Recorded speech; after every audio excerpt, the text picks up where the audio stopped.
YouTube, what's going on? Andrew Darling here. Hey, I'm recording on the front-facing camera of the LG G3. I wanted to take a quick second to just talk about customer service. This isn't really a product review. This isn't really a demonstration. So if that's what you're looking for, that's what you come to my channel for, because that's what you've been getting.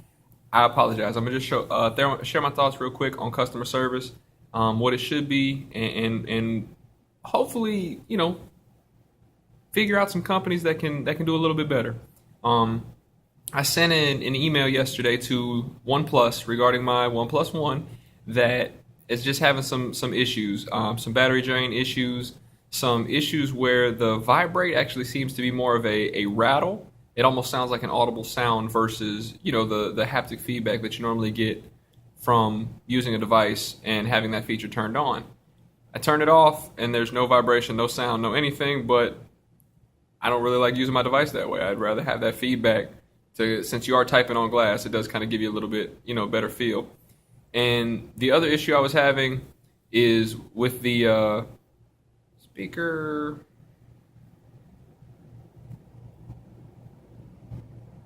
Ever have a brain cramp?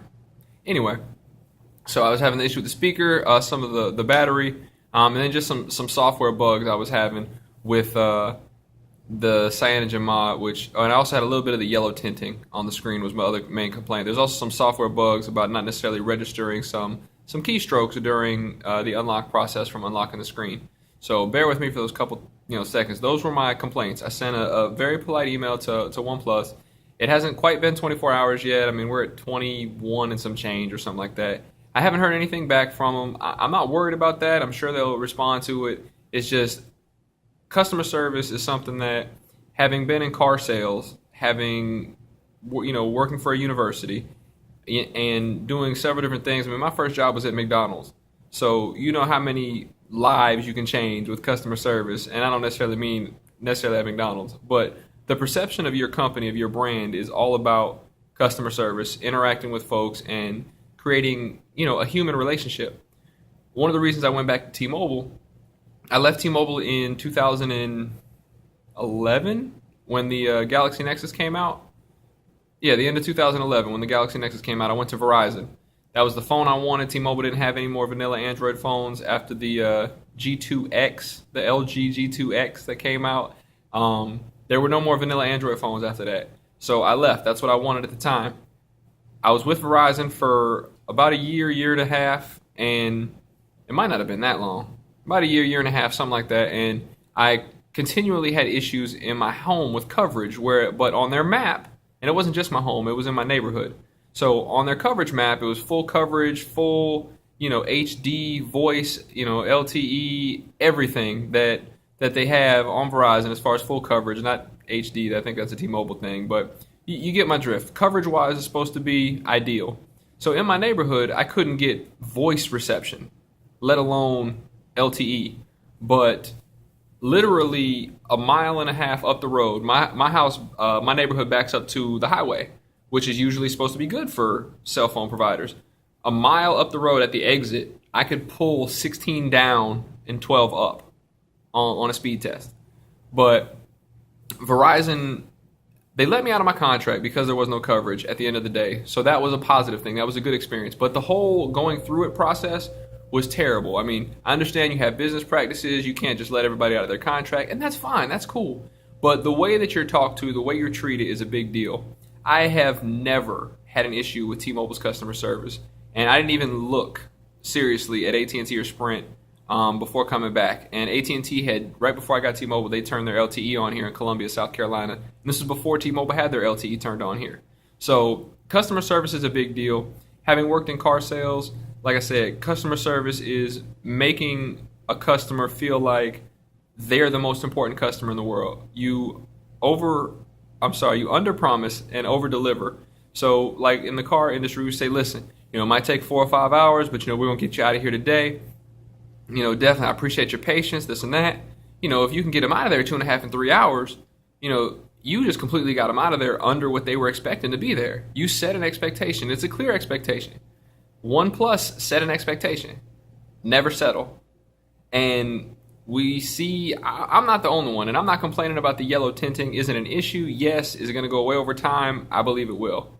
So for me, speaking to your customers is one thing, but truly interacting and trying to assist your customers in fixing their problems is another thing. If you're a small company, and I ran my own mattress company, okay, I had my own mattress company for about 9 months, and I was profitable in 5 out of those 9 months. I ran it myself. I was my only employee. The only reason I closed it is because I realized I didn't want to sell mattresses forever. That's okay. If you sell mattresses, more power to you. It's a good gig. There's plenty of markup. But customer service is most important. I took back a mattress way after I told the person I'd ever take it back because it wasn't worth it not to. Did I lose money on the mattress? Yeah, of course I did. Did I have a clear expectation? Yes, of course I did. But I still over-delivered, and that person ended up actually referring 2 people to me that purchased beds.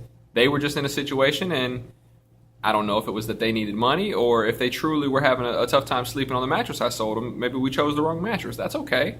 But I feel as though I over-delivered, and they commented to me about, there's no other store that'd be able to do that. OnePlus being a small company, they're catching tons of flack right now. As far as any kind of bribe gate or whatever you want to call it going on over there with TK, I don't, that's not necessarily my business. Do I put it past anybody? No. But at the same time, there's been plenty of customer complaints, not just about the yellow tinting, but if you look in XDA forums, there's all kind of issues. Now, is part of that probably CyanogenMod's fault?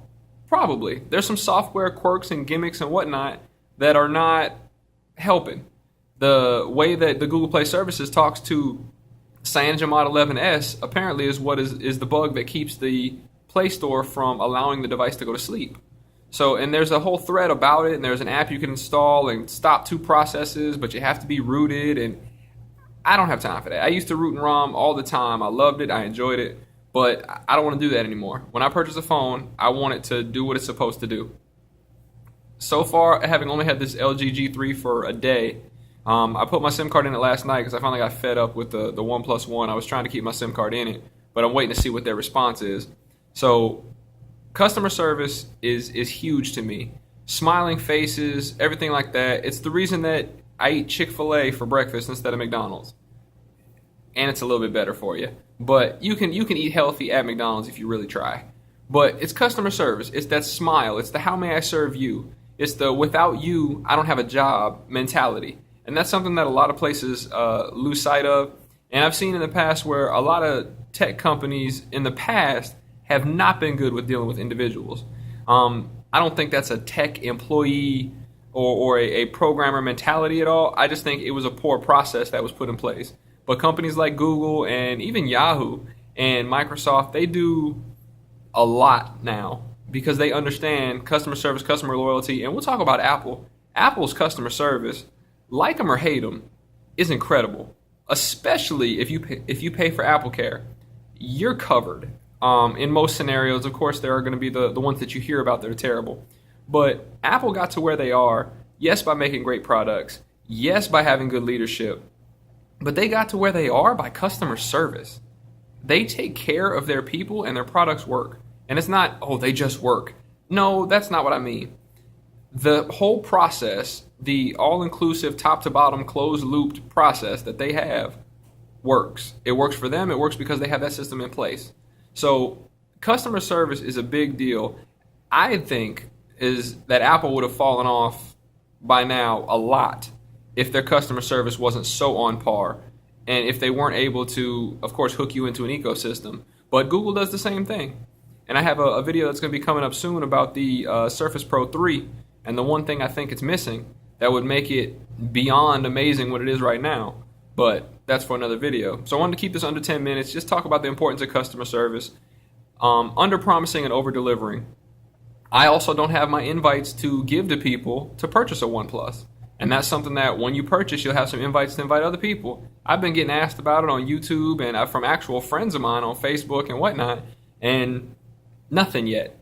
So, what do you guys think? Customer service, how important is it to you? Are you willing to pay a little bit more to get better customer service? I am, but sometimes, you have to go with what you know.